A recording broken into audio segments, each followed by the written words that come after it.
யோவான் சுவிசேஷம் 15ஆம் அதிகாரம் 16 வசனத்தை சேர்ந்து வாசிப்போம். கொஞ்சம் யோவான் 15:16 வசனத்தை வைத்து எல்லாத்திலிருந்து வாசிக்கலாம்.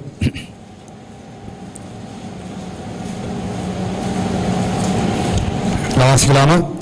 நீங்கள் என்னை தெரிந்து கொள்ளவில்லை, நான் உங்களை தெரிந்து கொண்டேன்.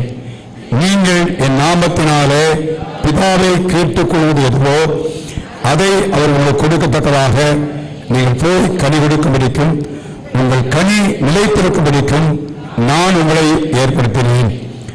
கடந்த நாட்களிலே இந்த தேவனுடைய வார்த்தையை மையமாக வைத்து தேவன் நம்மை தெரிந்து கொண்டிருக்கிறார்.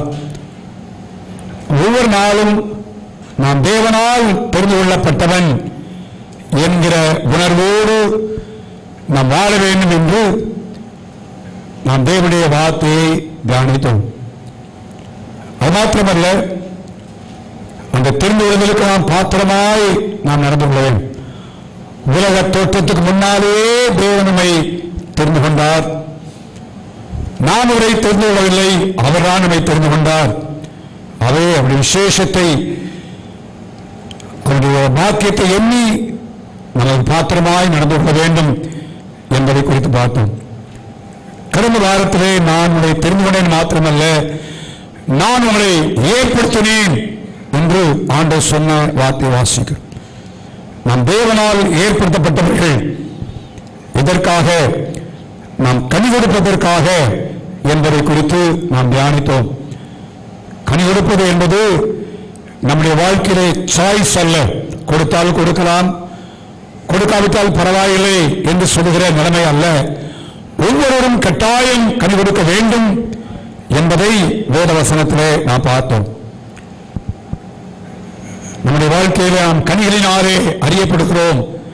நம்முடைய வரங்களினால் அல்ல, என் வெளி தோற்றத்தினால் அல்ல, நான் செய்கிற ஊழியத்தினால் அல்ல, ஒவ்வொருவரும் கனிகளினாலே அறியப்படுகிறோம். ஆண்டவர் வாக்கு பண்ணின கானான் தேசத்துக்கு வேவார்க்க சென்ற யோசுவாவும் காலேபும் மற்றவர்களும் அங்கிருக்கிற கனிகளை அவர்கள் கொண்டு வந்தார்கள். அந்த தேசம் பாலும் தேனும் ஓடுகிற தேசம், நலமான தேசம் என்பதற்கு அடையாளமாய் கனிவர்க்கங்களை கொண்டு வந்ததை நாம் பார்க்கிறோம். கனிகளினாலே நாம் அறியப்படுகிறோம். கனி கொடுக்கும்போது தேவன் அவர் மயப்படுகிறார். ஆகவே ஒவ்வொருடைய வாழ்க்கையிலும் கனி கொடுக்கிற வாழ்க்கையை செய்ய வேண்டும் என்பதாக வேதம் சொல்கிறது. என்னில் கனி கொடாதிருக்கிற கொடியதுவோ அவர் அறுத்து போடுகிறார் என்று யோவான் 15 வாசிக்கிறோம். கனி கொடாதிருக்கிற கொடியை தேவன் அறுத்து போடுகிறார். நல்ல கனி கொடாத மரம் எல்லாம் வெட்டுண்டு போகும் என்று எழுதப்படுகிறது. நல்லா கவனிங்கள். கனி கொடாவிட்டாலும் அதற்கு அழிவு, கெட்ட கனியை கொடுத்தாலும் அது வெட்டுண்டு விடும் என்று சொல்லப்படுகிறது. அது மாத்திரமல்ல, தேவனுடைய வார்த்தை சொல்லும்போது இதோ கோடாரியானது மரத்தின் வேரருகே வைக்கப்பட்டிருக்கிறது என்று எழுதப்படுகிறது. ஏன்? கனி கொடாவிட்டால் அதை தரித்துப்படும்படியாய். ஆனால் எனக்காக உங்களுக்காக ஆண்டவர் இயேசு பரிந்து பேசும் மகளே, நம்முடைய ஆயுஷ் நாட்களை தேவன் கூட்டி கொடுத்திருக்கிறார் இதற்காக கனி கொடுக்கும்படியாக. நாம் ஒவ்வொருவரும் கனி கொடுக்கும்படியாக தேவன் எதிர்பார்க்கிறார். நற்கிரியாய் கரையிடு கொடுக்க வேண்டும், குணங்களுக்கு கனியை கொடுக்க வேண்டும் எல்லாம் நாம் தியானித்தோம். இந்த காலவெளியிலே நாம் கனி கொடுக்க வேண்டுமானால் நாம் என்ன செய்ய வேண்டிய காரியம் என்ன என்பதை குறித்து வேதம் சொல்வதை நான் சுட்டிக்காட்டும்படியாய் நான் விரும்புகிறேன். கனி கொடுப்பதற்கு நம்முடைய வாழ்க்கையை தேவன் திராட்சை தோட்டமாய் அல்லது அத்திமரமாய் நாட்டியிருக்கிறார். கனிகளை தேவன் எதிர்பார்க்கிறார். கனி கொடுப்பதற்கு செய்ய வேண்டிய காரியங்கள் என்ன என்பதை வேதம் சுட்டிக்காட்டுகிறது என்பதை நான் பகிர்ந்தும்படியாக நான் விரும்புகிறேன். எபேசியர் நிருபம் 5ஆம் அதிகாரம் 11ஆம் வசனத்தை முதலில் வாசிப்போம். எபேசியர் நிருபம் 5ஆம் அதிகாரம் 11ஆம் வசனம். கனியற்ற அந்தகார கிரியைகளுக்கு உடன்படாமல் என்று எழுதப்படுகிறது.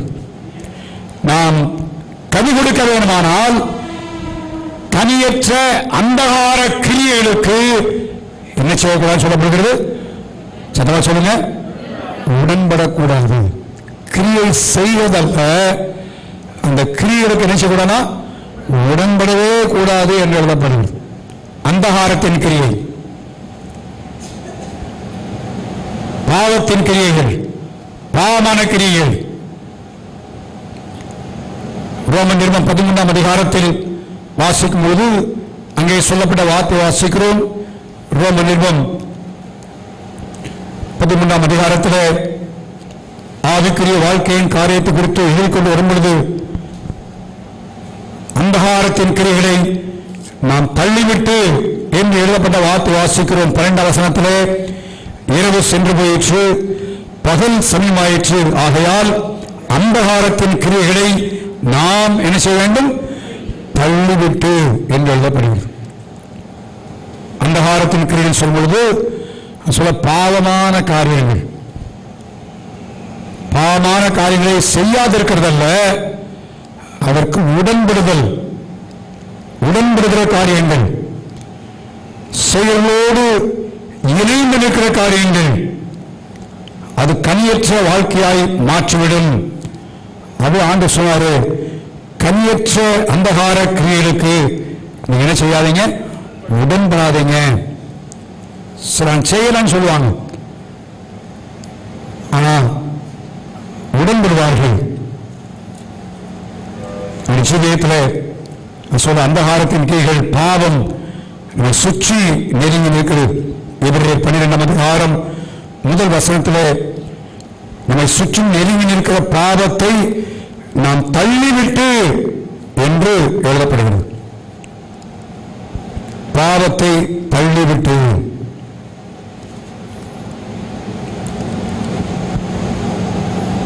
உடன்படுகிற ஒரு காரியங்கள் நீதிமன்ற 1ஆம் அதிகாரத்தில் எழுதும்போது அந்த உடன்படுகிற காரியத்தை குறித்து அவர் எழுதுகிறார். அவர் சொல்லுகிறார்கள், 10ஆம் வசனத்தை வாசிங்க. 1ஆம் அதிகாரம் 10ஆம் வசனம். பாவிகள் உனக்கு நயங்காட்டினாலும் என்ன செய்யாத? சமரியாதே.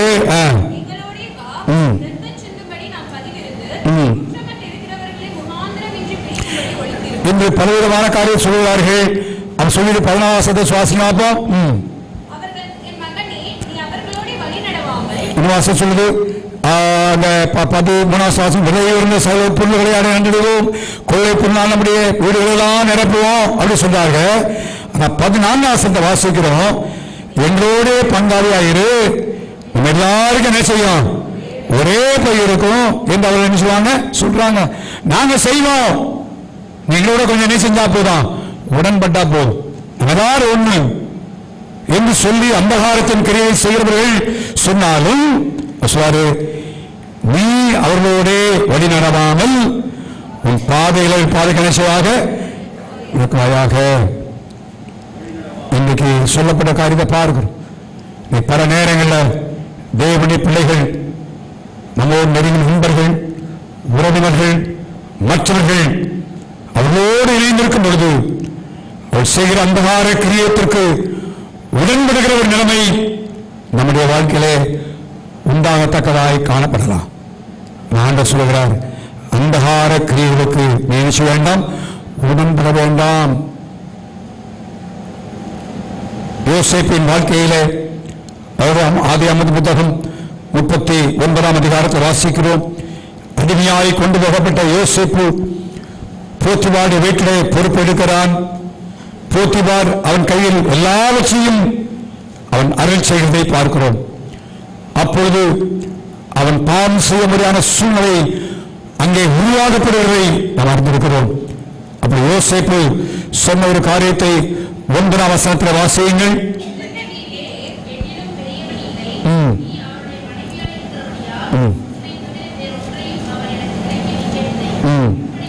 எப்படி இருக்க இத்தனை பெரிய பொல்லாங்குக்கு உடன்பட்டு தேவனுக்கு விரோதமாய் பாவம் செய்வது. அப்ப அந்தகார கிரியைகளுக்கு நாம் உடன்பட்டாலே நாம் பாவம் செய்கிறோம் என்பது அர்த்தம். அப்படிப்பட்ட காரியங்கள் நம்முடைய வாழ்க்கையில் இருக்குமானால் நாம் கனி கொடுக்க முடியாது என்பதைத்தான் இந்த வார்த்தை சொல்லப்படுகிறது. எந்த விதத்திலும் அந்தகாரத்தின் கிரியைகளுக்கு நாம் உடன்படக்கூடாது.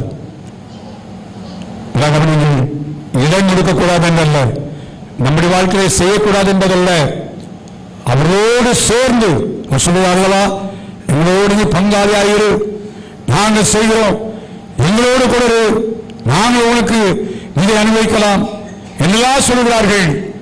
அதற்கு உடன்படக்கூடாது.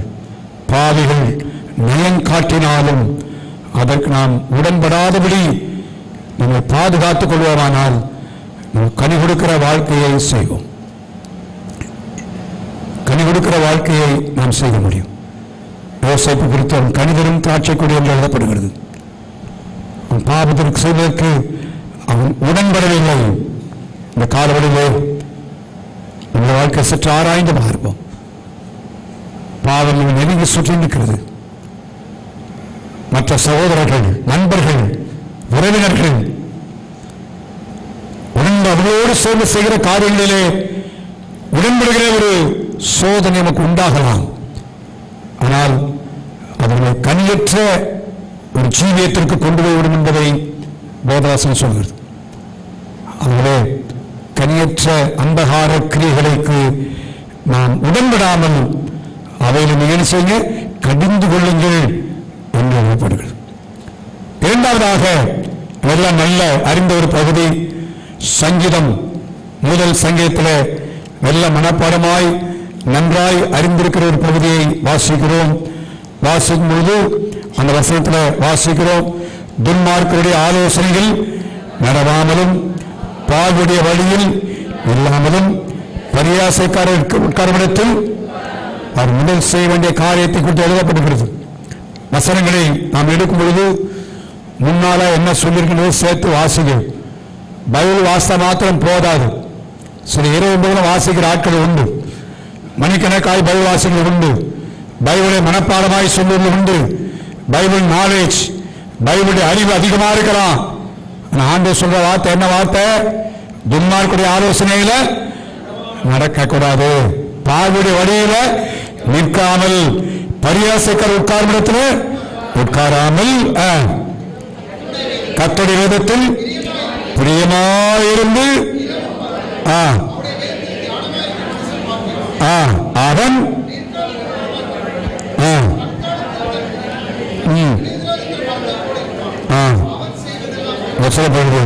தன் காலத்தில் தன்னுடைய கனியை கொடுப்பான்.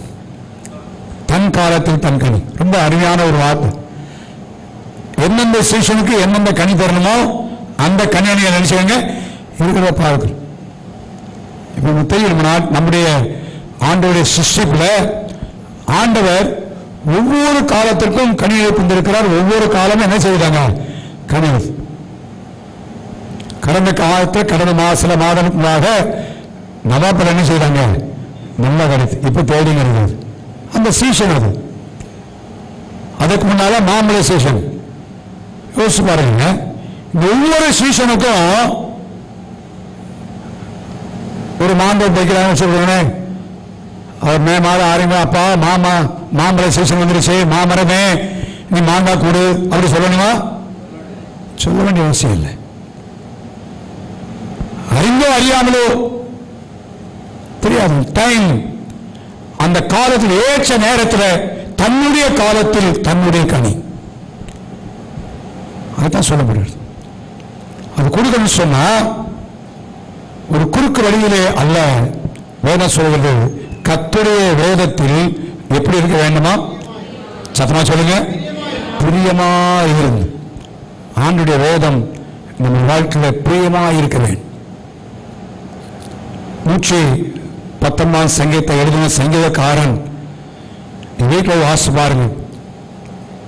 அந்த வேதத்தில் எவ்வளவு பிரியமா இருக்கிறேன் சொல்வதை அடிக்கடி சொல்ல பார்க்கும். நாட்டில் தான் தியானித்து கொண்டிருக்கிறோம். ஒவ்வொரு ஞாயிற்று மாலையில் 110 பைபிள் ஸ்டடியா கற்றுக்கொண்டு வருகிறோம். அந்த தேவனுடைய வார்த்தை குறித்தான் அதிகமாய் சொல்லப்பட்ட ஒரு பகுதி. சொல்றான், வேத வசனத்தில் அவ்வளவு நான் பிரியமா இருக்கிறேன், அவ்வளவு பிரியமா இருக்கிறேன். துன்மார்க்கர் கொள்ளையிட்டாலும் சரி, அகங்காரிகளுக்கு விரோதமாய் வந்தாலும் சரி, பிரச்சனையே இல்லைன்னு எழுதல. 110 சங்கத்தில் அவனுக்கு வருகிற ஏராளமான பிரச்சனைகள், போராட்டங்கள், நெருக்கங்கள் எல்லாவற்றையும் எழுதுகிறான்.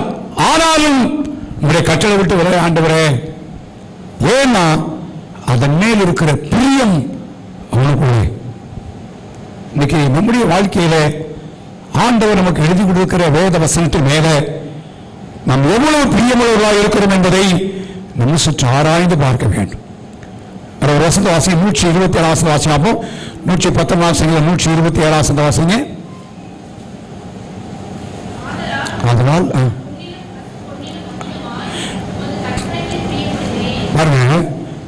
பொன்னிலும் பசுமனிலும் அதிகமாய் வசனத்துல என்ன செய்யறேன்? பிரியப்படுகிறேன்.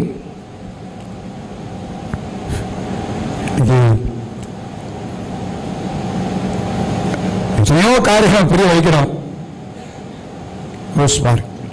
சொல்றான், பொன்னிலும் பசுமனிலும் அதிகமான பிரியத்தை தேவனுடைய வார்த்தையில நான் பிரியப்படுகிறேன்.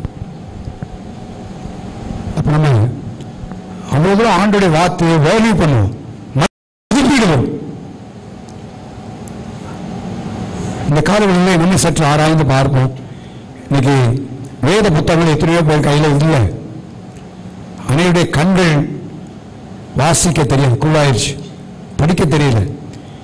நம்ம தேசத்திலேயே இன்னும் பல மொழிகளிலே வேத வசனங்கள் இன்னும் மொழியாக்கம் பண்ணப்படவில்லை.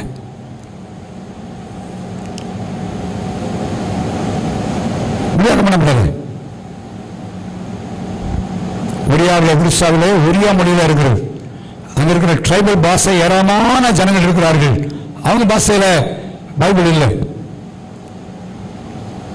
ஆண்டவர் குறிப்பிட்ட வேறப்பட்ட வேத வசனத்தை நம்முடைய கரங்களை கொடுத்திருக்கிறார். நம்ம எவ்வளவு பிரியமா இருக்கிறோம். கனி கொடுக்கிற ஒரு வாழ்க்கை செய்ய வேண்டுமானால், நம்முடைய வாழ்க்கை கனி கொடுக்க வேண்டுமானால் வேதத்துல நம்ம பிரியமா இருக்க வேண்டும். வாசிக்கிற வேத வசனம் கடமைக்காய் வாசிக்கிறது அல்ல. கட்டாயம் வாசிக்கணும், வாசிக்கலன்னா பிரச்சனை வந்துடும், இல்ல பைபிளை வாசி முடிக்கணும் என்பதற்காக அல்ல. இந்த வேத வசனத்துல நம்ம பிரியமா இருக்கு. பிரியமா இருப்போமானா நம்ம பைபிளை வாசிக்காம இருக்க மாட்டோம். எனக்கு தெரியாது, தனிப்பட்ட முறை உங்களுக்கும் ஆண்டவருக்கும் தெரியும் நீங்க எவ்வளவு பைபிளை வாசிக்கிறீங்கன்னு சொல்லி உங்களுக்கு தெரியும். நீங்க சொல்லலாம், எனக்கு வேலைகள் பல, பொறுப்புகளை, பிள்ளைகள் பல, எல்லாம் சொல்லலாம். ஆண்டவர் சொன்னாரு, நீ வேதத்தை மறந்தா உன் பிள்ளைகள் என்ன செய்வேன்? ஆண்டவர் சொன்ன வார்த்தை. இணைய பெற்றோர்கள் பிள்ளைகளுக்கு நாங்கள் சாப்பாடாக்குறோம், படிப்புக்கு பார்க்கிறோம், அதனால பைபிள் வாசிக்க ஜெபிக்க முடியல. உங்க பிள்ளையுடைய வாசைகளை, பிள்ளையுடைய வாழ்க்கையை நீங்கள் வீணடித்துக் கொண்டிருக்கிறீங்க அர்த்தம். பிள்ளைகளை பைபிள் வாசி என்று சொல்வதல்ல, பிள்ளைகளை பைபிள் படி என்று சொல்வதல்ல. நீங்க முன்னால உட்கார்ந்து வாசிங்கன்னா அவங்க எதை வாசிப்பாங்க? பைபிள் வாசிப்பாங்க. பெற்றோருக்கு நான் கேட்கிறேன், எவ்வளவு நேரம் வேதத்தை திறந்து எத்தனை அதிகாரங்களை முடித்திருக்கிறீர்கள்? இந்த வருஷத்தின் 3/4 ஆண்டு முடிக்க போறோம். அடுத்த ஒரு 1/4 ஆண்டுக்குள்ளே பிரவேசிக்க போகிறோம். தேவனுடைய வார்த்தை பிரியமாக இருந்திருக்குமானால் எவ்வளவு அதிகமா ஆசைப்படும். யோபு சொல்லுகிறான், எனக்கு வேண்டிய ஆகாரத்தை பார்க்கணும், அவ்வளவு பிரியம். வேதவசனங்கள் புறக்கணித்துக் கொண்டு வருகிற காலத்தில் வாழ்ந்திருக்கிறோம். வேதவசனங்கள் இன்னைக்கு மறக்கப்பட்டுக் கொண்டிருக்கிற காலத்தை வாழ்ந்துட்டு இருக்கிறோம். தேவனுடைய பிள்ளைகளாய் நான் நீங்களும் கனிகளை கொடுக்க வேண்டுமானால் வேதத்தில் என்ன செய்யணும்? பிரியமா இருக்க வேண்டும். வேதத்தை பிரியமா இருந்து அதை வாசிக்கணும். அது வாசிக்கிறது மாத்திரமல்ல, அந்த வார்த்தை சொல்லப்படுகிறது, இரவும் பகலும் தியானமா இருக்கிற மனுஷன். வேதத்தில் என்ன அர்த்தம்? நம்முடைய சிந்தைகளிலே எப்பொழுதுமே எது ஓடிக்கொண்டிருக்க வேண்டும்? தேவனுடைய வார்த்தை ஓடிக்கொண்டிருக்க வேண்டும். வசனங்கள் இரவுல அதிகாலை எழுப்பினா கூட, திடீர்னு எழுப்பினா கூட தேவனுடைய வசனங்கள் நம்முடைய எண்ணங்களை ஓடிக்கொண்டிருக்கணும். எதையோ காரியங்களை யோசிக்கிறோம், நம்ம சிந்தைகளிலே ஏதேதோ காரியங்கள் நினைக்கிறோம். தேவனுடைய வார்த்தைகளுக்கு நம்ம எண்ணங்கள்ல எவ்வளவு தூரம் இடம் கொடுக்கிறோம்? ஒவ்வொரு வாரம் கேட்கிற வசனத்தை அந்த வாரம் முழுவதும் தியானம் பண்ணணும். அன்றைக்கு வாசிக்கிற வசனத்தை, பைபிள வாசிக்கிற வசனத்தை நம்முடைய எண்ணங்களில் கொண்டு வர வேண்டும். எத்தனையோ காரியங்கள் மறக்க முடியலன்னு சொல்றோம். தேவனுடைய வார்த்தைகளை நாம் தியானிக்க வேண்டும். நான் சொன்ன சங்கீதக்காரன் வேத வசனத்தில் தியானிக்கிறத சொன்னா 103 வசனம் தியானிக்கிறேன் தியானிக்கிறேன் தியானிக்கிறேன் சொல்கிறான். ஒரு வருஷத்தை பற்றி வாசிப்போம்.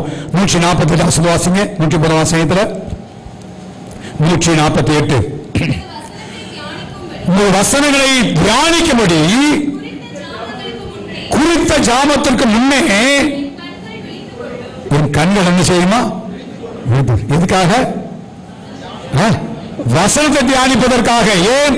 அந்த வசனத்தை தியானிப்பது நிமித்தமாய் வருகிற ஆசீர்வாதம், அதனால் வருகிற நன்மை, அதனால் வருகிற மேன்மை அவனுக்குள்ளே அனுபவித்ததுனால அவன் சொல்கிறான், குறித்த ஜாமத்துக்கு முன்னால ஆதாரம் கூட வேண்டாயா, என் கண்ணை என்ன செய்யும்?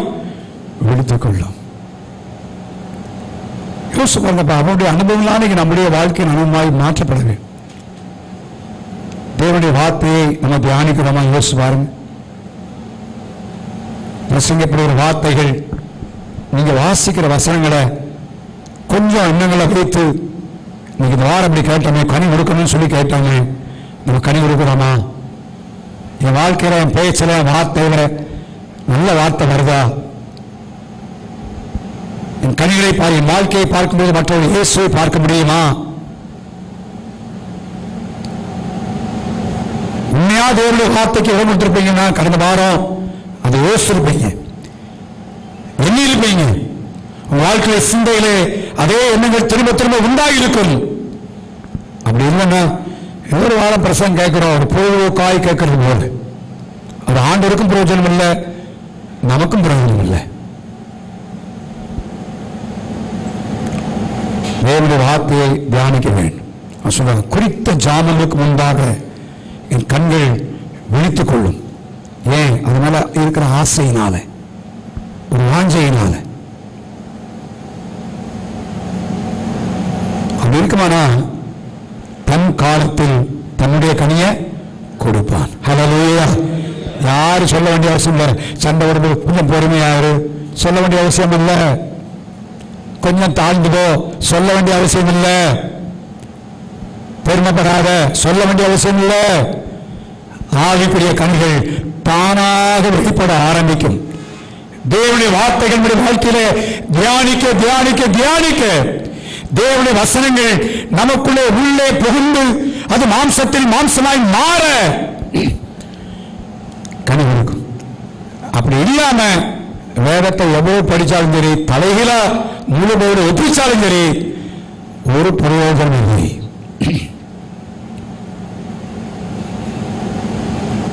நம்மை காட்டிலும் நமக்கு விரோதமாய் கிரியை செய்கிற பிசாசுக்கு வசனம் தெரியுமா தெரியாதா? ரொம்ப நல்லா தெரியும், ரொம்ப நல்லா தெரியும். ஆண்டவர் இயேசுவிடத்திலேயே இதை வச்சு பேசினான். அதனால சில என்ன வசனத்தை வச்சு பேசின உடனே உங்களுக்கு ரொம்ப வசனம் தெரியும், ரொம்ப நல்லா நினைக்கிறேன். இல்ல, வாழ்க்கையில் கனி கொடுக்கத்தக்கதாக அது மாற வேண்டும். கனி கொடுக்கத்தக்கதாக நாம் கேட்கிற வசனங்கள் நமக்குள்ளே கிரியை செய்ய வேண்டும். அது தியானமாக இருக்க வேண்டும். நான் சொல்ல மாட்டேன், நம்முடைய எண்ணத்தில் எது இருக்கோ அப்படிதான் ஆகப்படும். ஏன் தியானத்தை பற்றி அதிகமாக சொல்றார்? நீ சில நேரங்கள் மெடிடேஷன் சொல்லி பல காலத்துக்கு போற பார்க்கணும். ஏன் அப்படின்னா பைபிள் சொல்றது, ஒரு மனிதனுடைய நினைவு எப்படி இருக்கிறதோ அப்படியே அப்படி இருக்கிறான். நீங்க வாசிக்கிறோம், நீ எப்படி இருக்கீங்களோ, எதை நினைக்கிறீங்களோ அதைத்தான் செய்யுங்க இருப்பீங்க. 12 பேப்பர்ல வாசிக்கிறேன், ஏன்டா திரும்ப எப்படிடா பண்ண, நான் அந்த சினிமா பார்த்துக்கிட்டே இருந்தேன், அதை பார்த்துட்டு யூடியூப்ல பார்த்தேன், அதை மாதிரி நானும் செய்யணும் ஆசை வந்து செஞ்சேன். நினைவு அதான் ஆண்டவர் சொல்றாரு, வேத வசனம் நம்முடைய நினைவாக இருக்குமானால், தேவனுடைய வார்த்தைகள் நம்முடைய வாழ்க்கையில் நினைவா இருக்குமானா, அவருடைய அவுட்புட் என்னவா வரும்? கனிகளாய் மாறிவிடும், நற்கனிகளாய் மாறிவிடும், தேவ சுபாவமாய் மாறிவிடும். அப்படி இல்லைன்னா வசனத்தினால் அவருக்கு எந்த நன்மையும் இல்லை. தேவனுடைய வார்த்தையை தியானம் என் வாழ்க்கையில நான் இருக்கிறேனா? வார்த்தையை கேட்டனே, என்னுடைய வாழ்க்கைக்கு இதுக்கு சம்பந்தம் இருக்கா? என் வாழ்க்கையில் இந்த வார்த்தைக்கு நான் எவ்வளவு முக்கியத்துவத்தை கொடுத்திருக்கிறேன் என்று சற்று நம்மை யோசித்து பார்க்க வேண்டும், நினைத்து பார்க்கணும். அப்படி இருக்குமானா நம்ம வாழ்க்கையில கனி கொடுக்கிற ஒரு வாழ்க்கை தானாய், அதை சொல்லப்படுகிறது, தன் காலத்தில் தன் கனியை தந்து சொல்லி யாரும் சொல்ல வேண்டிய அவசியம். கொஞ்சம் பொறுத்து போங்க, கொஞ்சம் தாழ்மையா இருங்க, பெருமைப்படாதீங்க, சொல்ல வேண்டிய அவசியமே கிடையாது. அந்த கண் நம்மள வாழ்க்கையில வெளிப்பட ஆரம்பிக்கும். சொல்ல காலவெளியிலே கர்த்தருடைய வார்த்தைகள் நமக்குள்ள போகட்டும், நம்ம தியானிப்போம். தேவனுடைய வார்த்தையே நம்முடைய சிந்தையாய் மாறட்டும், நினைவாய் மாறட்டும், நம்முடைய எண்ணங்களாய் மாறட்டும். அப்பொழுது கனி கொடுக்கிற ஒரு வாழ்க்கை செய்வோம். நாம் போல வாசிக்கிறோம், புதிதாய் பிறந்த குழந்தைகளைப் போல கலங்கமில்லாத திருவசமாகிய ஞான பாரின் மேல் செய்யணும், வாஞ்சையாயிரும். வசனத்தின் மேல வாஞ்சை, தேவனுடைய வார்த்தையின் மேல வாஞ்சை, ஆசை. அந்த ஆசை இருக்குமானா நான் சொல்ல பார்த்தீங்கன்னா அலார வைக்க வேண்டிய அவசியம் இல்லை, கண்ணு ஆட்டோமேட்டிக்கான செய்யும், முடித்துக் கொள்ளும். ஏன் பைபிள் வாசிக்கும் பொழுது தூக்கம் வருது? ஒரே ஒரு காரணம், வாஞ்சை வேண்டும். வாஞ்சை வேண்டும், வசனத்துள்ள ஆசை. ஆண்டவரே இன்னும் வேதத்தில் வாசிக்கும், இன்னும் தேவனுடைய காரியங்களை கற்றுக்கொள்ள வேண்டும், என்னோடு பேசணும் ஆண்டவரே என்கிற ஒரு வாஞ்சை இருக்குமானால் நம் தேவனுடைய வார்த்தை புதிதாய் பிறந்த குழந்தைகளை போல. புதிதாய் பிறந்த குழந்தைக்கு அடிக்கடி பாலூட்டிக் கொண்டே இருக்க வேண்டும். அதுதான் அதை ஆண்டவர் உதாரணமா சொல்றார். அப்ப நம்முடைய வாழ்க்கை ஏதோ ஒரு வாரத்தில் ஒரு அதிகாரம் வாசித்தோம், ஒரு நாள் வாசித்தோம், அதல்ல, அடிக்கடி நேரம் கிடைக்கிறதெல்லாம் தேவனுடைய வசனத்தை வாசித்துக் கொண்டே இருக்கிறதுக்கு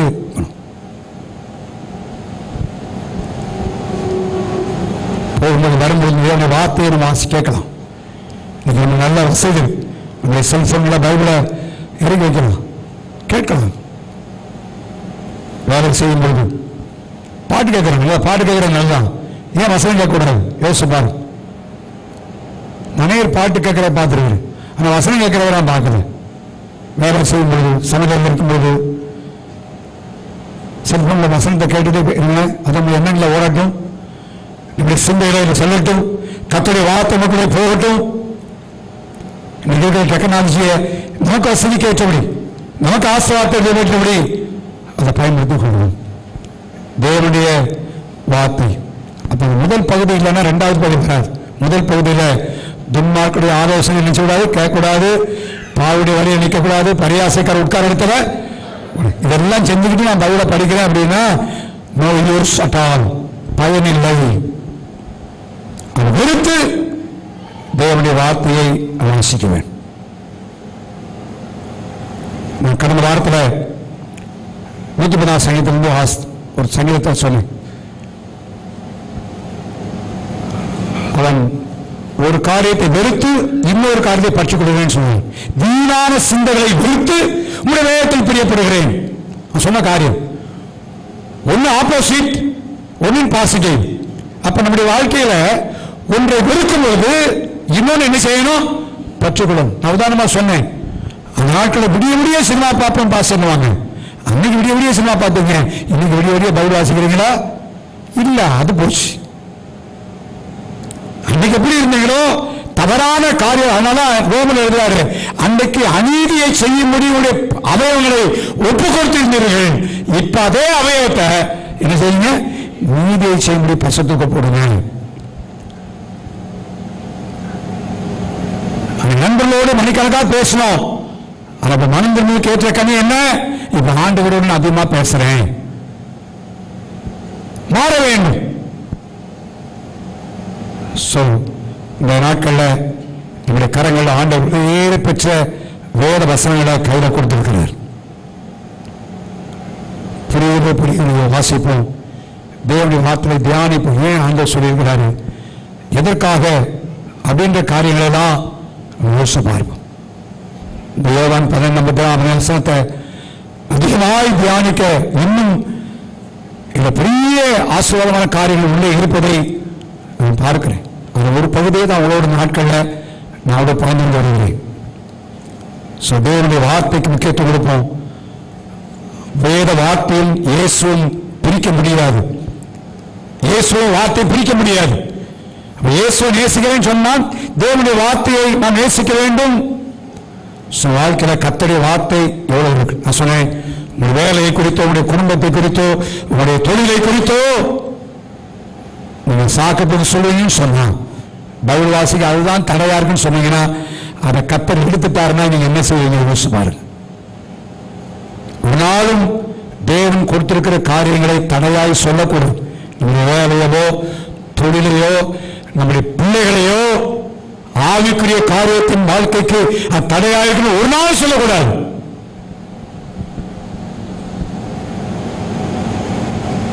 பல நேரங்களில் சொல்லிடுவோம் ஈஸியா, இந்த பிள்ளைகளால் தான் ஜெபம் பண்ண முடியல, இந்த பிள்ளைகளால் தான் பைபிள் வாசிக்கணும். கர்த்தர் அழகாய் பிள்ளைகளை கொடுக்கவில்லை, அது சாக்கு போக்கு. நம்ம வாழ்க்கை ஒழுங்குபடுத்தி விருப்பமான எந்தெந்த நேரத்தில் என்னென்ன கனி கொடுக்கணுமோ அந்த கனி ஆட்டோமேட்டிக்கா என்ன செய்யும், வர ஆரம்பிக்கணும். தேவனுடைய வார்த்தை, தேவனுடைய வார்த்தை, தேவனுடைய வசனங்கள் நமக்குள்ள போக போக போக போக போக நம்ம சிந்தை மாற மாற மாற நம்முடைய வசனத்துக்கு ஏற்ற நினைவுகள் நம்முடைய வாழ்க்கையில உண்டாக உண்டாக உண்டாக நம்முடைய ஜீவியத்தில் கனி கொடுக்க ஆரம்பிச்சிடும். அன்புன்ற கனி, பொறுமையுள்ள கனி, ஆவிக்குரிய கனிகளாலும் சரி, நற்கிரியான கனியாலும் சரி, எல்லா கனிகளும் வெளிப்பட ஆரம்பிக்கணும். அதனால நாம் தேவனுடைய பிள்ளைகள் என்று மற்றவர்கள் அறிந்து கொள்வார்கள். மூன்றாவதாக சில காரியம் சொல்லுவோம். அப்படி வாசிங்க, எரேமியா 17 வசனங்கள். எரேமியா 17:7-8 கனிகூடிய வாழ்க்கைக்கு செய்ய வேண்டிய காரியம். கர்த்தர் மேல் நம்பிக்கை வைத்து, திரும்ப சொல்ல, கர்த்தரை தன் நம்பிக்கையாய் கொண்டிருக்கிற மனுஷன் பாக்கியவான். அவன் தண்ணீரண்டை நாட்டப்பட்டதும் கால்வாய் ஓரமாய் தன் வேர்கள் விடுவதும் உஷ்ணமர்களை காணாமல் பச்சையா இருக்கிறதும் மழை தாழ்ச்சியான வருஷத்திலும் வருத்தமின்றி தப்பாமல் கனிடும். வார்த்தை பாருங்க, எந்த காலத்துல? மழை காலத்திலும் எப்படி கனி கொடுக்குமா? வருத்தமின்றி. வேற வழி இல்லையே, பைபிள் சொல்லுது. அவங்க இப்படி சொல்லிட்டாங்களே, கட்டாயத்துக்காக வருத்தமின்றி, வருத்தத்தோட செய்வாங்க. ஜெபம் சொல்லிட்டாரு, அதனால ஜெபம் பண்ணுவோம் வருத்தத்தோட. இந்த கனி அப்படி இல்லை. மழை தாழ்ச்சியான வருஷம் தான், ஆனா வருத்தமின்றி எப்படி கொடுப்பானோ தப்பாமல் என்ன நேரத்தில் என்ன கனி கொடுக்கணுமோ அதை கொடுத்தாலும் யார்? ஆண்டவரை நம்புகிறவர்கள், அவர் மேல் நம்பிக்கையா இருக்கிறவர்கள். இந்த வசந்த வாசனை முதல் வசனத்துல 2 சொல்லப்படுகிறது. நம்பிக்கை வைத்து, கர்த்தரை தன் நம்பிக்கையாய் பாருங்க, திரும்ப திரும்ப ஆண்டவர் மேல நம்பிக்கை. ஆண்டவர் மேல தான் பாச நம்பிக்கை வச்சிருக்கோம். அந்த நம்பிக்கை இல்லை, நம்பிக்கைக்கு அடையாளம் யோபுவை குறித்து நான் சொல்ல விரும்புகிறேன். யோபு தான் நம்பிக்கைக்கு ஒரு அடையாளம். அவன் நம்பிக்கை என்ன? என்னை கொண்டு மாட்டாலும் அவன் என்ன செய்வேன்? நம்பிக்கையாக இருப்பேன். நமக்கு கொஞ்சம் காரியம் நடக்கலாம்னு நம்பிக்கை போச்சு.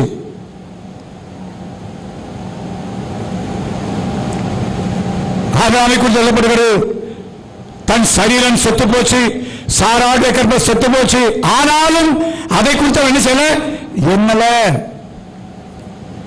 தேவன் நிச்சயமாய் சொன்னவர் நடத்துவார். நம்பிக்கை எல்லா சூழ்நிலையிலும், எல்லா சந்தர்ப்பத்திலும்.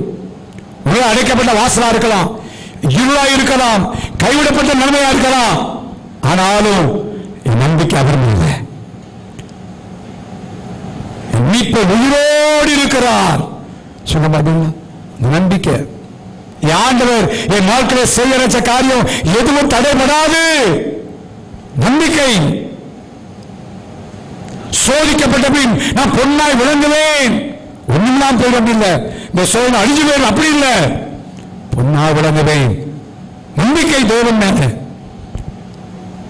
நாம் பாடுகள் நிறைந்த உலகத்தில் வாழ்றோம், கஷ்டம் நிறைந்த உலகத்தில் வாழ்றோம், தேவை நிறைந்த உலகத்தில் வாழ்றோம். எல்லாருக்கு உலகத்தில் ஏற்படுகிற எல்லா ஜனங்களுக்கு ஏற்படுகிற காரியங்கள் நமக்கு ஏற்படலாம்.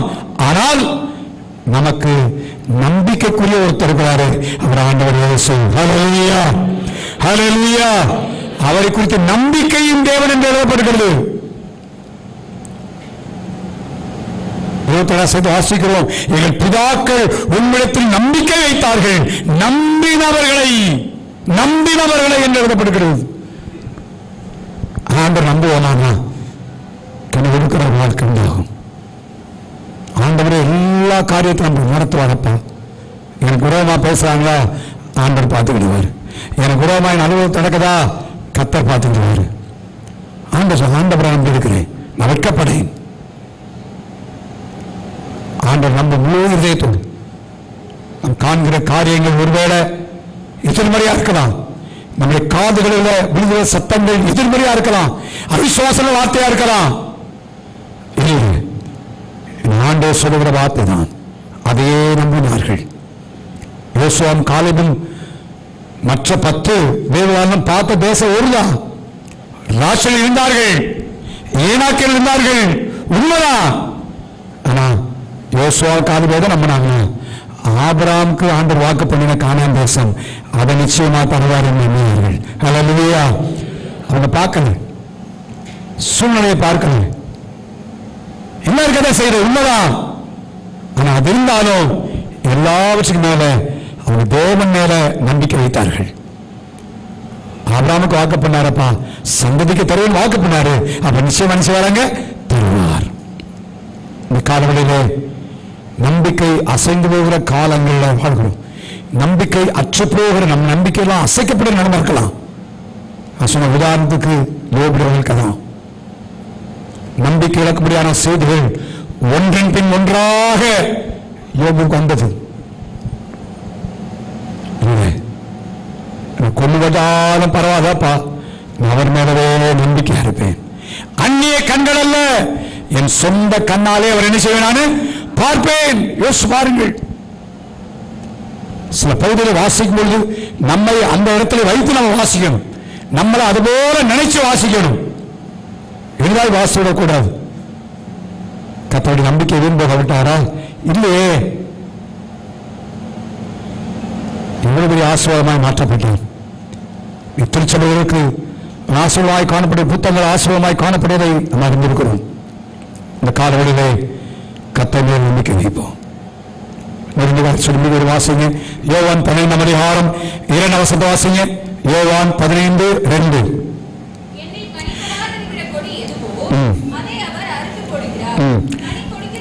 கனி கொடுக்கிற கொடி எதுவோ அது அதிக கனிகளை கொடுக்கும்படி அதை சுத்தம் பண்ணுகிறார். அப்ப நல்லா கவனிங்க, நாம் கனி கொடுக்க ஆரம்பிக்கும் போது இன்னும் அதிக கனிகளை கொடுக்கத்தக்கதாக தேவன் நம்மை சுத்தம் பண்ணுகிறார், பரிசுத்தப்படுத்துகிறார், சுத்திகரிக்கிறார்.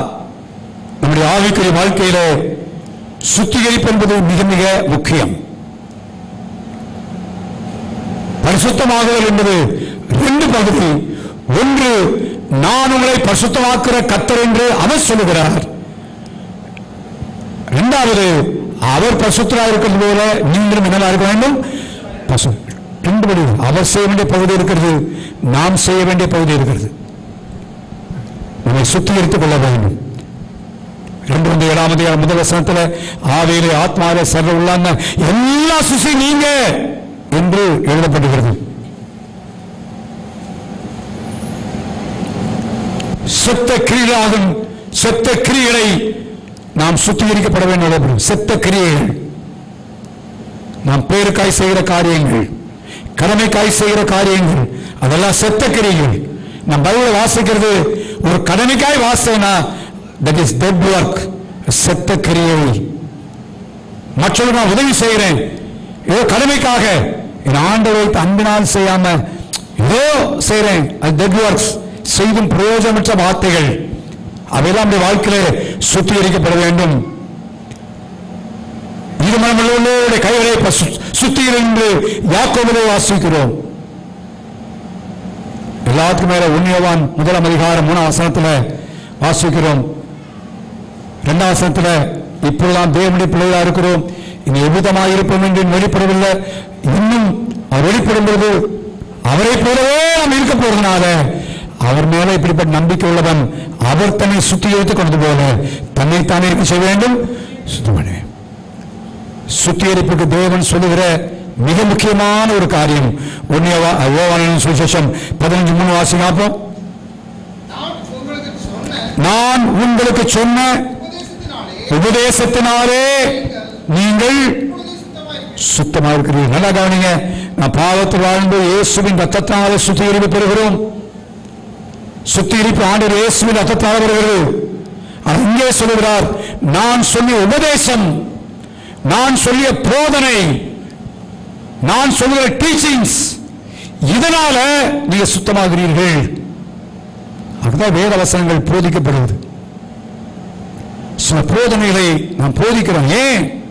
வசனம் தான் நம்மை சுத்திகரிக்கிறது. நம்மை சுத்திகரிக்கக்கூடிய காரணியில மிக முக்கியமான ஒன்று தேவனுடைய வார்த்தை. ஆனால் எவ்வளவுக்கு அதிகமாக தேவனுடைய வசனத்தை வாசிக்கிறோமோ அந்த அளவு நாம் சுத்திகரிப்பை பெற்றுக் கொள்கிறோம். நீதிபராசங்களுக்கு எல்லாம் தெரியும், வாலிபன் தன் வழியை எதனால் சுத்தம் பண்ணுவான்? வசனத்தின்படி தன்னை, வசனம் எப்படி சொல்லுது, அப்ப நான் செய்யக்கூடாது, காத்துக்கொள்ளுகிறது, தன்னை சுத்தமாய் காத்துக்கொள்கிறான். பைபிள் சொல்லுது, வசனம் சொல்லுது, அதனால இப்படி பேசக்கூடாது, தன்னை காத்துக்கொள்கிறான். நீங்க இருதயத்துல வசனம் இருக்குமானா தேவையற்ற வார்த்தையோ பேசக்கூடிய சூழ்நிலை, சொற்கள் மீது பாவம் இல்லாமல் போகாத வசனம் ஞாபகம் இருக்குமானா என்ன ஒரு பயம் வரும், தேவையில்லாத காரியத்தை செய்யக்கூடாது, நான் பேசக்கூடாது. அங்க ஒரு முற்றுப்புள்ளி வைக்கிறோம், நம்மை காத்துக்கொள்கிறோம், சுத்திகரிக்கொள்கிறோம். என்ன சூழ்நிலை நான் சொல்ல போல எல்லா பரிசுத்தமான எல்லா இடங்களிலும் தீமைகள் நிறைந்திருக்கிறது. நம்மை பாவத்துக்குள்ளாக்கப்படக்கூடிய பல காரியங்களை சுற்றி இருக்கிறது வேற சொல்லுகிறது. அந்த நேரங்களில் தேவனுடைய வார்த்தைகள் நமக்குள்ள இருக்குமானா, அந்த வார்த்தைகள் தியானத்தில் தியானிச்சிருப்போமானா ஒரே சொல்லும், இதனை பேசாத. ஒன்னே வசனம் சொல்லுது, மற்றவர்கள் பக்கத்தில் இருந்தா பேசுறது பயப்படுவோம். கத்த ஒருவருக்கு அந்த பயமா இல்லாம யோசிச்சு பாருங்க. அதனால இங்க சொல்லப்படுகிறது, வசனத்தின்படி தன்னை காத்துக் கொள்ளுகிறதுனாலே. வசனத்தின்படி எப்படி வசனம் எப்படி சொல்லுது?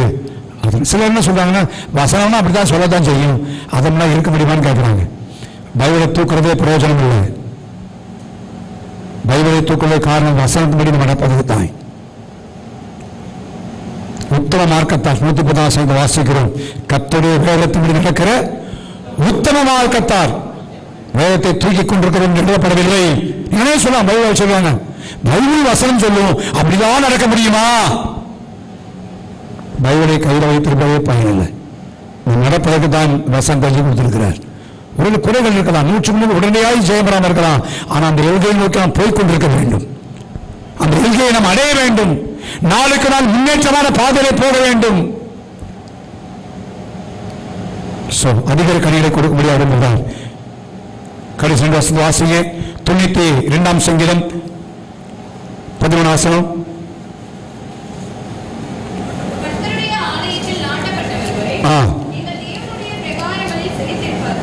அடுத்த வசனம்.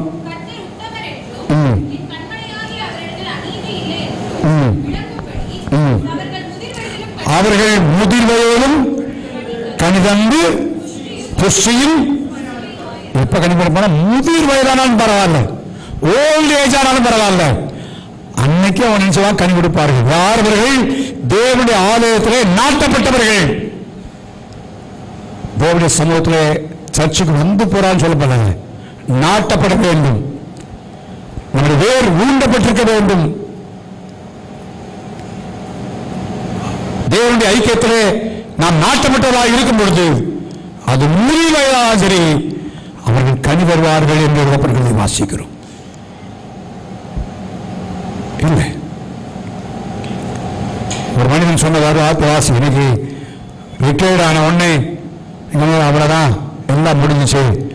அவர் சொல்றாரு, இப்பதான் என் லைஃபே ஸ்டார்ட் ஆகிருந்தார், ஏன்னா இது வரைக்கும் என் வாழ்க்கையில எல்லாம் ட்ரைனிங் பீரியட், எல்லாத்தையும் கற்றுக்கொண்டேன், இனிதான் அதை என்ன செய்யறான்னு வாழ போறேன். பல அனுபவங்கள் மூலமாய் காரியத்தை கற்றுக்கொண்டேன், இனிய வாழ்க்கையில நான் கற்றுக்கொண்டதான் கடைப்பிடிச்சு அதுக்கு போறேன் சொல்றார். எல்லாம் முடிஞ்சு போகல, முதிர் வயதிலும் தேவனுடைய சபையிலே மாற்றப்பட்டிருக்கும் பொழுது அது கனி கொடுப்பார்கள்.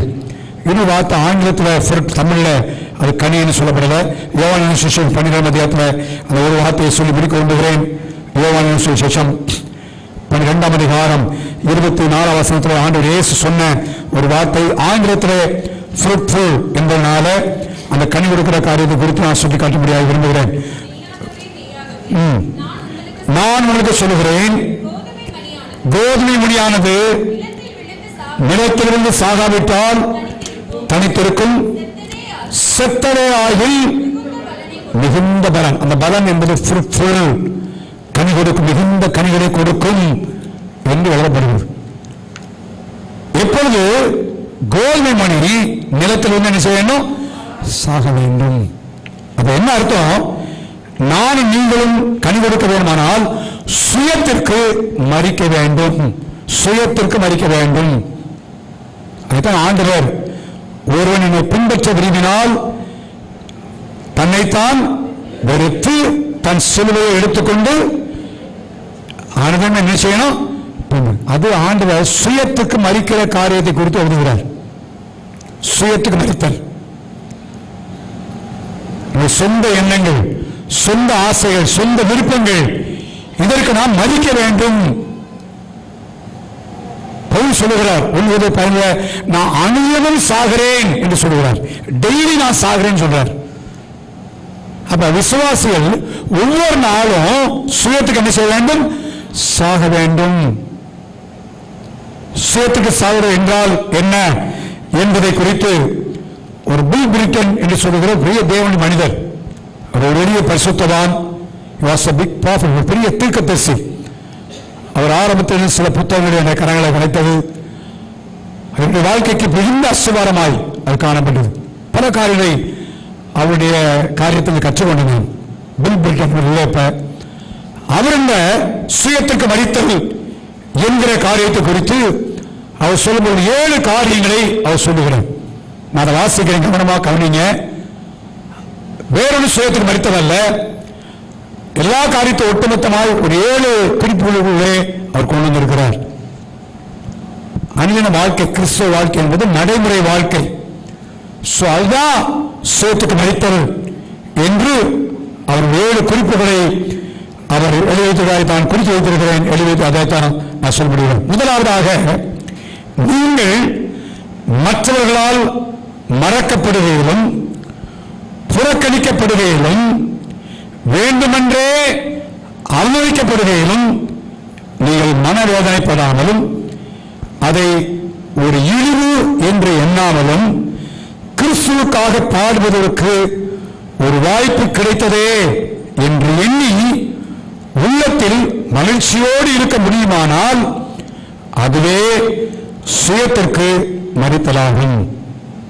இரண்டாவது, நீங்கள் செய்த நன்மைகள் தீமையாய் பேசப்படும் பொழுதும் உங்கள் புத்திமதிகளும் ஆலோசனைகளும் அவமதிக்கப்பட்டு ஏளனம் செய்யப்படும் பொழுதும் உங்கள் இருதயத்தில் எழுந்து வரும் கோபத்திற்கு இடம் கொடாமல் நீங்கள் சொல்வதுதான் சரி என்று எதிர்த்து வழக்காட முற்படாமல் சகலத்தையும் பொறுமையோடும் அன்போடும் அமைதியாய் சகித்துக் கொள்ள முடியுமானால் அதுவே சுயத்திற்கு மரித்தலாகும். மூன்றாவது, நீங்கள் எந்த ஒழுங்கினங்களையும் முறைகேடுகளையும் காலம் தவறி நடப்பதையும் கோபமூட்டும் செயல்களையும் உங்கள் கண்களுக்கு முன்பாக பொருட்கள் வீணாக்கப்படுவதையும் ஞானமற்ற செயல்களையும் ஆடம்பர செலவுகளையும் ஆவிக்குரிய அறிவினங்கள் ஆகியவற்றை காணும் பொழுது அதை அன்போடும் பொறுமையோடும் இயேசு சகித்தது போல சகித்தால் அதுவே சுயத்திற்கு மதித்தலாகும். நான்காவது,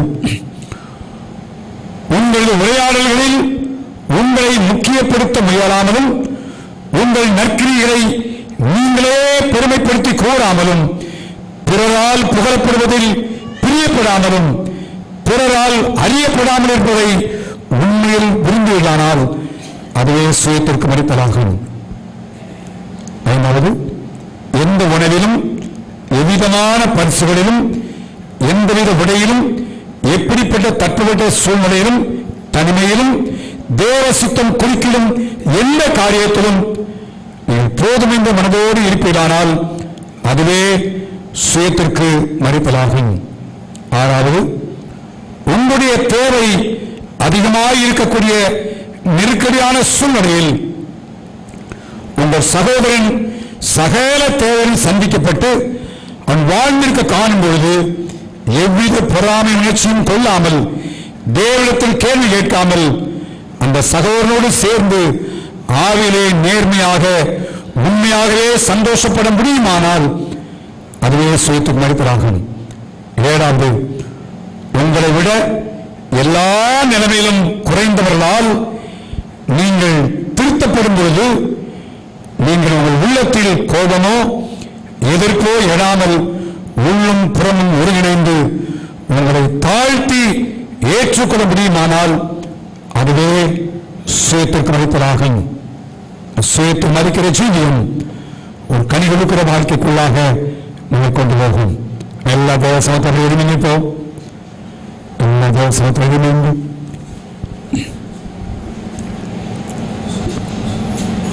ஆண்டவர் கனி கொடுக்க வேண்டும் என்றே நம்மை ஏற்படுத்தி வைத்திருக்கிறார். பார்க்கிறேன், ஒரு ஆப்ஷன் இல்லை. கனி கொடுத்தால் பரவாயில்ல, இல்லாட்டா பரவாயில்லப்பா, ஆப்ஷன் இல்லை. கனி கொடாவிட்டால் இப்பொழுதே கோதாரியானது வேறருகே வைக்கப்பட்டிருக்கிறது என்று எழுதப்பட்டிருக்கிறது. என்னிடத்தில் தேவன் கனிகளை எதிர்பார்க்கிறார். தேவனுடைய பிள்ளையே, நாம் வாழ்கிற கடைசி காலங்கள் தேவன் சபையிலே கனியை எதிர்பார்க்கிற ஒரு காலம், நம்முடைய குடும்பங்களிலே கனியை எதிர்பார்க்கிற காலம், தனிப்பட்ட வாழ்க்கையிலே கனிகளை எதிர்பார்க்கிற காலம். நான் ஏன் கனி கொடுக்க வேணுமா? சில நிபந்தனைகளை, சில காரியங்களை வசன தியானித்தோம். பாவமான காரியங்களுக்கு உடன்படாதிருங்கள், செய்யாதுன்னு சொல்லல. அந்தகாரத்தின் காரியங்களுக்கு உடன்படாதீங்க. மற்றவர்கள் செய்கிற தவறுகளுக்கு, மற்றவர்கள் பேசுகிற வார்த்தைகளுக்கு, மற்றவர்கள் பேசுகிற குற்றச்சாட்டுகளோடு சேர்ந்து நீங்களும் உடன்படுவோமானால் நாம் கனி கொடுக்க முடியாது. அதை கடிந்து அப்புறப்படுத்துவோம். பாவமான காரியங்கள், அந்தகாரத்தின் கிரிகளை நாம் தள்ளிவிட்டு எழுதப்படுகிறது. எவ்வளோ நேரத்தில் நான் செய்யல, அவன் செய்வதற்கு நம்ம சம்மதிச்சோமே.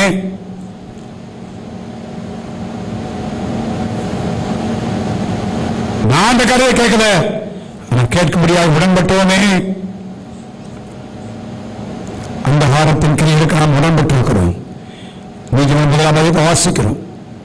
அப்பா என்னோடு பங்காளி வரும், எல்லாரும் எல்லாரும் அநேக செய்வோம், எல்லாம் பண்ணுவோம். ஒளிக்கும் எண்ணுக்கும் சம்பந்தம் இல்லை. கவனமாய் வாழ வேண்டிய நேரம்.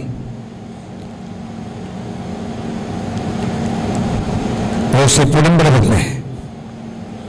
அந்த காலத்தின் கீழுக்கு உடன்படாதபடி இருப்போம். கர்த்தருடைய வேதத்தில் பிரியமாயிருந்து இரண்டர்கள் தியானிப்போம். தேவனுடைய சன்னிதானத்தில் கொஞ்சம் ஆராய்ந்து பாருங்கள். ஆண்டருக்கு உங்களை பற்றி நல்லா தெரியும். எவ்வளோ பைபிளை வாசிக்கிறீங்க, உலகத்தின் வருஷத்தில் எவ்வளோ வாசித்து முடிச்சிருக்கிறீங்க, ஒவ்வொரு வாரம் கேட்ட வார்த்தையை தியானிக்கிறோமா, வசனம் நமக்கு பிரியமா இருக்கா? வருங்காலங்கள் ஆசிரியக்கப்படுவோம்னு சொல்லும். காரியமெல்லாம் வாய்க்கணும். பைபிள பிரியத்தோடு வாசிங்க. வேண்டிய ஆகாரத்தை போல உட்கொள்ளுங்க. வசனமுடைய எண்ணங்களாய் மாறட்டும், தியானமாய் மாறட்டும். இரவும் பகலும் தேவனுடைய வார்த்தையின் எண்ணங்களை ஓடட்டும். கணிதக்கூடிய வார்த்தை செய்வோம். ஆண்டவர் மேலேயே நம்பிக்கையா இருப்போம். என்ன வந்தாலும் நம்பிக்கை இழந்து போக வேண்டாம். சூழ்நிலைகள் ஒரு மாதிரி இருக்கலாம், பார்க்கக்கூடிய காரியங்கள் ஒரு மாதிரி இருக்கலாம், கேட்கிற சத்தங்கள் அவிசுவாசமான சத்தங்களா இருக்கலாம். என்ன வந்தாலும் பரவாயில்ல, நான் கர்த்தரையே நம்பியிருப்பேன், உறுதியாக நம்பி இருப்போம். நாம் கனி கொடுக்கிற வாழ்க்கை செய்ய ஆரம்பிப்போம். தேவனுடைய வார்த்தையை சுத்திகரிப்பு உண்டாக்குவோம். தேவனுடைய வார்த்தையை சுத்திகரிக்கட்டும். நம்முடைய பாவங்கள், நம்முடைய அசைகள், நம்முடைய கரைகள், செத்த கிரியைகள் எல்லாவற்றையும் வசனமாக சுத்திகரிப்போம். ஒவ்வொரு சூழ்நிலை வரும்போது ஆண்டு வசனம் சொல்லுது, ஆனால் என்னை காத்துக் கொள்கிறேன். பெருமைப்படுற ஒரு நேரம் வருது, பெருமனுக்கு கத்தரித்து நிற்கிறாரு, அந்த வேண்டாம். வசனத்தினால காத்துக்கொள்வோம், வசனத்தாலே காத்துக்கொள்வோம். வசனம் இடங்களில் வரட்டும். வசனத்தை வைத்து நம்ம நியாயம் இருக்க வேண்டாம். நம்ம காத்துக்கொள்ளத்தான் வசனம். வசனத்தை சொல்லி மற்றவர்களை நியாயம் இருப்பதற்கு அல்ல, வசனம் நமக்கு காத்துக்கொள்வதற்காக. வார்த்தையை பேசும்பொழுது அதோ கணக்கு கொடுக்கணும். ஆனால் வாய் வார்த்தையில குறைப்போம், வசனால காத்துக்கொள்வோம். ஜீவிதத்தில் தேவனுடைய சபையில நாட்டப்பட்டதாக இருப்போம், நாட்டப்பட்டிருப்போம். எல்லாத்துக்கு மேல சுயத்திற்கு மதிப்போம். சூடு சொன்னே இல்லையா? உண்மையான கிறிஸ்தவனுக்கு சூடு சொன்ன இருக்கக்கூடாது. உண்மையான விசுவாசியா இருப்போமானால் எந்த சூடு சொன்ன இருக்கக்கூடாது. அதுதான் கிறிஸ்தவர்கள் செத்த ஒரு நிலைமை. ஏன் சுயம் சாகாதான் கனி கொடுக்க முடியல? கெட்ட கனிகளை கொடுக்க முடியாது. சுயத்தில் மதிப்போம். இந்த காலவெளியிலே கனிகளை கொடுப்பதற்கான வழிமுறைகளை தேவன் வைத்திருக்கிறார். இந்த வழிகளை பின்பற்றி அவனுடைய வரப்போற நாட்களில் உனக்கு அதிகமாக கனிகளை கொடுக்க, இந்த கனிகளை துணிச்சலாய் காணப்பட எனக்கு உதவி சொல்லி எல்லாருமா ஜோமனோமா எல்லா சபை ஜோமனும். ஹல்லேலூயா ஹல்லேலூயா ஹல்லேலூயா. ரபல கதரம ஷபரபல கதரம ரே கதரம. ஓ ஹல்லேலூயா ஹல்லேலூயா ஹல்லேலூயா ஹல்லேலூயா. கதாவே முத்துதிக்கிற பாண்டவரே, முத்துதிக்கிற பாப்பா. ஹல்லேலூயா ஹல்லேலூயா ஹல்லேலூயா. ஏசப்பா மனுஷோத்திரம் ஆண்டவரே, முத்துதிக்கிற ஐயா. ஆண்டவரே நான் கனி கொடுக்கிற ஜீவிதத்தினுடைய காணப்பட கத்தரை தேய்ச்சிபடி ஆட்சிக்கிறோம் ஐயா. ஓ ஹல்லேலூயா ஹல்லேலூயா ஹல்லேலூயா ஹல்லேலூயா. ஓ ரபல கதரம ஷபரபல கதரம. ஆண்டவரே இப்படிப்பட்ட காரியங்களை செய்ய உதவி செய்யும் ஐயா. ஓ ஹல்லேலூயா ஹல்லேலூயா ஹல்லேலூயா ஹல்லேலூயா. கதாவே முத்துதிக்கிற ஐயா. ஹல்லேலூயா. ஆண்டவரே ஒவ்வொரு கனி கொடுக்கத்தக்கடா, ஒவ்வொரு ஆண்டவரே நான் வேதவாசல்ல வாசிக்க பிரியமாயிருக்க உதவி செய்யும். எல்லா சூழ்நிலை நம்பிக்கையா இருக்க உதவி செய்யும் ஆண்டவரே. கத்தாவே வசனத்தினாலே சுத்திகரிக்க காத்துக்கொள்ளுகிற உதவி செய்யும் அப்பா. ஹல்லேலூயா. சபையை நாட்டப்பட்டலாய் காணப்பட உதவி செய்யும். சுயத்திற்கு மறித்து ஆண்டவரே கனி கொடுக்க தேவரை முயற்சி முடியாது சுபிக்கிறோம் அப்பா. ஆண்டவரே நான் கனி கொடுக்கத்தக்க நான் வழிமுறை வைத்திருக்கிறதே, வேலைகளை பின்பற்றி நான் கனி கொடுக்கத்தக்கதாய் தேவனுடைய ஒவ்வொருவருக்கும் முயற்சி முடியாது சுபிக்கிறோம் அப்பா. ஓ ஹல்லேலூயா ஹல்லேலூயா ஹல்லேலூயா ஹல்லேலூயா ஹல்லேலூயா. நன்றி என்னாலும் என்னே சொல்ல ஒன்றும் இல்லை. நன்றி என்னே சொல்ல ஒன்றும் இல்லை. கொடியானது தனியே கனிகோடாது என்று சொன்னீரே. கொடியானது